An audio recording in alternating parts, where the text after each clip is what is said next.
அஸ்ஸலாமு அலைக்கும் வரஹ்மத்துல்லாஹி வபரகாத்துஹு. நாளும் ஓர் அமுதமொழி. ஆத்மீகத் துறையில் ஆர்வம் வர நான் என்ன செய்ய வேண்டும்? ஆத்மீகத்தில் நீங்கள் அதிகம் இச்சை கொள்வீராகில் ஆயின் அதுவே உங்களை ஆத்மீகத்தில் இழுத்துவிடும்.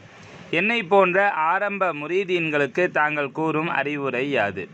தௌஹீதை கடைபிடிக்கும் உங்களை போன்று ஆரம்பத்தையுடையவர்கள் ஷரீஅத்தை நல்ல முறையில் பின்பற்ற வேண்டும். அதுவே ஆரம்ப நிலையாகும்.